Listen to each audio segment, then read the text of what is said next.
Bem, e o Tribunal Constitucional boliviano barrou a candidatura do Evo Morales à presidência. A gente vai entender um pouco da reviravolta nas regras de reelegibilidade e o contexto político do Morales antes e depois do golpe de 2019 e as acusações do jogo político com a influência dos Estados Unidos aqui na Latinoamérica. A gente sabe como é que é. Tá começando mais um plantão do Meteoro.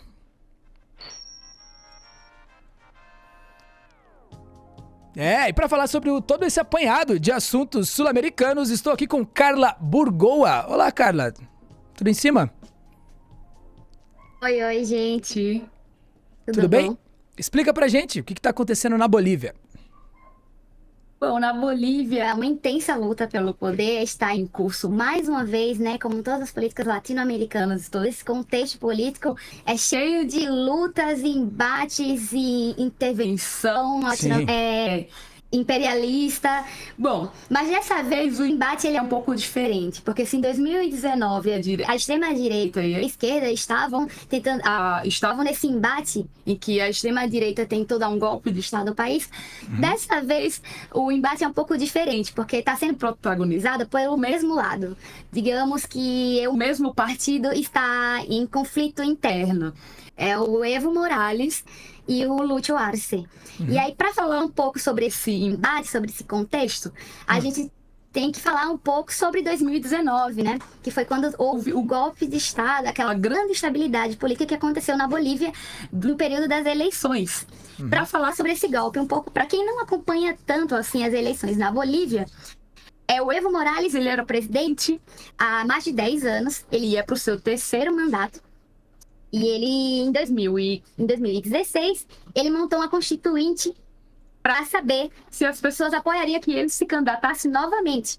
Ele fez essa constituinte, e aí eu trouxe um link que dá para ver o número de votação do referendo, que ficou muito conhecido na Bolívia como 21F, porque essa eleição ela foi feita em 21 de fevereiro, para saber se as pessoas apoiariam que o Evo se candidatasse de novo ou não.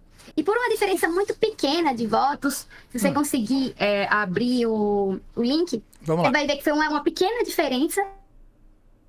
Então, mas acabou que o Evo, ele perdeu essas eleições e ele não poderia se candidatar novamente. Ele abriu um referendo popular para saber a opinião das pessoas e aí aconteceu que ele perdeu. Por isso que existe um movimento muito grande na Bolívia chamado Bolívia Disse Não, que é uma resposta a esse referendo, a essa dúvida que o Evo Morales tinha.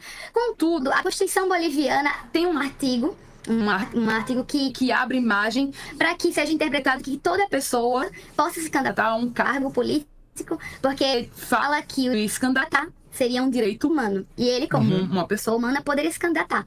Isso abre margem para que ele pudesse se candidatar novamente. E foi o que ele fez em 2019, que foi apoiado, que foi aprovado pelo Tribunal Boliviano lá em 2016, 2017.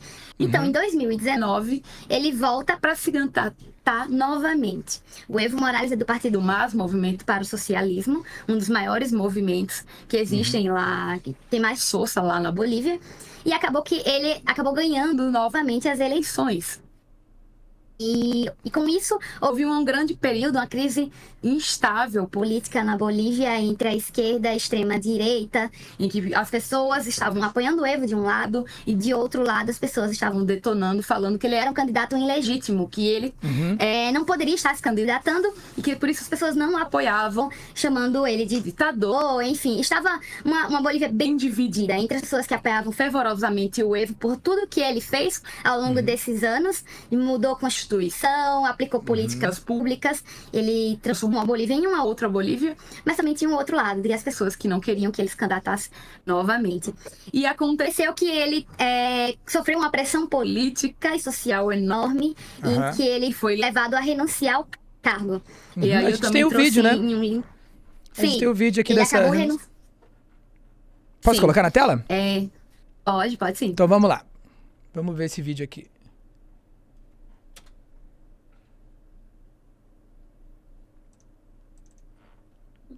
Deixa eu ver, vou soltar o áudio aqui agora. Boa. Agora vamos. Antes, Morales havia anunciado a convocação de novas eleições e a renovação de membros do Tribunal Supremo Eleitoral. Renunciar a mi cargo de presidência. Renuncio à presidência porque decidi pela renúncia para que Mesa e Camacho não continuem perseguindo meus irmãos, líderes sindicais. Dirigentes sindicales. Morales enfrenta 3 semanas de protestos contra sua reeleição em 20 de outubro. A votação foi considerada fraudulenta pela oposição e mobilizou milhares de manifestantes nas ruas, exigindo a renúncia de Morales e de todos os cargos públicos. Seus principais opositores são o ex-presidente Carlos Mesa, que Morales derrotou no primeiro turno, e o líder regional Luiz Fernando Camacho. Uma auditoria da Organização de Estados Americanos recomendou a anulação das eleições por irregularidades e a convocação de um novo pleito. O Ministério Público da Bolívia iniciou um processo contra 7 membros do Tribunal Supremo Eleitoral. O presidente da Câmara dos Deputados, Vitor Borda, e o ministro de Minas, César Navarro, também renunciaram neste domingo. Morales assumiu a presidência em janeiro de 2006, em meio a uma onda de vitórias da esquerda na região. Bem, muito difícil, né, na Latinoamérica a gente manter a normalidade constitucional quando a esquerda está no poder, né? Então, esse ponto ele foi muito decisivo para o atual contexto. Bom, teve 2 pontos. O Evo ele era presidente e ele foi levado a renunciar o cargo dele. Ele renunciou às eleições que ele ganhou democraticamente porque muita gente alegou fraude e estava suspeitando do sistema eleitoral. Então, ele convocou novas eleições, mas ele foi levado a renunciar. E ele foi levado a renunciar justamente por uma grande comoção entre quem apoiava e contra quem não o apoiava. Você vê que no vídeo tinha muita gente carregando a bandeira da Bolívia, então eles tinham um discurso de que a bandeira boliviana era tricolor e não a Urtala, que é a bandeira símbolo dos povos originários. Existia uma resistência muito grande em reconhecer o Evo Morales como líder, por ele ser um homem indígena e ter políticas originárias para os povos originários campesinos. Então, esse é o contexto. Em 2019, ele renunciou ao cargo, ele convocou novas eleições, contudo, com ondas de ameaça de morte, ele teve que se exilar na Argentina. E a Janine Áñez, ela assumiu temporariamente e convocou novas eleições durante o período da pandemia. Como o Evo Morales estava exilado, ele apoiou o atual presidente, o Lúcio Arce. Foi o ministro da Economia de todo o governo Evo. A economia é um dos pontos mais importantes do governo dele, então ele foi muito apoiado, eles tiveram uma aliança muito forte. E acredito que o apoio do Evo Morales fez com que o Lúcio Arce ganhasse.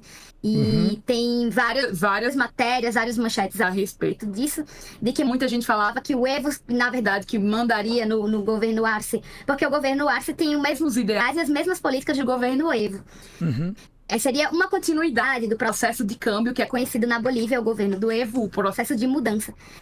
E agora, em 2022 para 2023, a gente vê ruído entre esses dois, que eram aliados desde muito tempo, desde os primeiros governos Evo, já que o Lúcio era ministro da Economia do governo Evo, foi apoiado pelo Evo, foi muito incentivado pelo Evo, e agora nesses últimos anos, chegando em ano eleitoral, que vai ser o próximo ano, eles rompem. O Lúcio Arce, ele foi expulso do partido do MAS, por não ter comparecido a um congresso, onde o partido anunciaria que o candidato para 2025 vai ser o Evo Morales. Então, existe uma tensão enorme atual entre eles dois. O Evo Morales faz duras críticas ao Lúcio Arce, inclusive aponta um dedo do imperialismo no governo Lúcio, que ele teria se vendido. Foi um dos argumentos que o Evo Morales também deu para justificar o golpe de Estado, porque quem acompanha a política boliviana sabe que o lítio é um ouro branco boliviano e muitas potências mundiais estão de olho nisso, e as políticas do Evo Morales incomodam muito os Estados Unidos e as grandes potências, porque o Evo Morales não queria abrir o país para que outros países fossem explorar. Ele queria fazer políticas para que o próprio país explorasse os seus recursos naturais. Já rolou em Potosí tudo isso, né? Tipo, já tinha rolado em Potosí isso anteriormente com a prata e tudo mais, né, meu? Essa política protecionista, no caso da Bolívia, é uma política de quase sobrevivência do Estado, né? Exatamente. Então, isso é um dos motivos que o Evo aponta como motivo do golpe de Estado, em que o imperialismo estaria governando a OEA, né? A Organização dos Estados Americanos, com Almagro, que reconheceu ali um golpe de Estado. Muita luta, porque inicialmente ele também apontou como uma possível fraude eleitoral, que depois foi provada que não existiu fraude eleitoral na Bolívia. Então, esse esse golpe foi legitimado, foi reconhecido. Ele até atualmente existem alguns processos para punir as pessoas que estiveram por trás desse golpe de Estado. Então, atualmente é reconhecido na Bolívia como o que aconteceu em 2019 foi um golpe. Sim. E o Lúcio Arce, ele reconhece isso também. Existe um dia para relembrar essa data, esse marco do golpe de Estado. No entanto, agora Lúcio Arce e Evo Morales não são mais aliados. Agora eles são candidatos aí que estão disputando o cargo em 2025, que é ano de bicentenário na Bolívia. Então vai ser um grande ano, vai ser ano eleitoral, ano bicentenário. Então vai ser uma grande disputa. O Evo Morales, ele tá barrado, inclusive é a atualização do momento que o tribunal acabou barrando a candidatura do Evo Morales, por enquanto, porque a gente não sabe, a política boliviana ela se desdobra o tempo inteiro. O Tribunal Eleitoral Boliviano barrou a candidatura dele por falar que não seria um direito humano se recandidatar novamente. Contudo, em 2016, eles aceitaram essa justificativa para o Evo participar novamente das eleições. Então, tá se desdobrando o tempo inteiro. A gente não sabe o que vai acontecer nos próximos capítulos do que como vai ser em 2025. Mas tudo indica que se o Evo realmente conseguir ser candidato do MAS, que já anunciou que ele seria candidato único, então Lúcio está sem partido, vai ter que procurar outro partido. Eles vão ser candidatos ali fortes na disputa. A gente tem aqui as imagens, né, da notícia do MAS expulsando, né, o Luiz Arce dos seus quadros, mas o que me chama a atenção é isso, né, é a dificuldade de manter a normalidade, né, e isso também aconteceu no Brasil em 2013 e depois a gente viu algo parecido com o que você estava dizendo em relação a, enfim, a decisão de será que a regra geral não se aplica a tal pessoa, como foi aqui no caso da prisão de segunda instância. Na prisão de segunda instância, à época, a Rosa Weber ainda lançou o papo dela, né? Tipo, o voto dela lá foi que, tipo, não, ó, nesse caso em específico eu sou a favor da prisão em segunda instância, mas na repercussão geral eu já vou avisando que eu vou ser contra. Então, tipo, né? A gente fica num liame, assim, de desequilíbrio mesmo, né, institucional, né, como um todo, né, tanto na justiça quanto na questão eleitoral e tudo mais. E qual que é Exatamente. E qual é realmente, assim, o que a Bolívia está pensando em relação a essa influência de fora, essa influência americana no sistema eleitoral, né, no processo eleitoral boliviano e tudo mais? Então, em 2019, a narrativa da participação dos Estados Unidos no golpe de Estado, ela foi muito forte. Até pelos veículos também repercutiram bastante isso, por causa da participação da OEA e como ela se posicionou na época do golpe de Estado.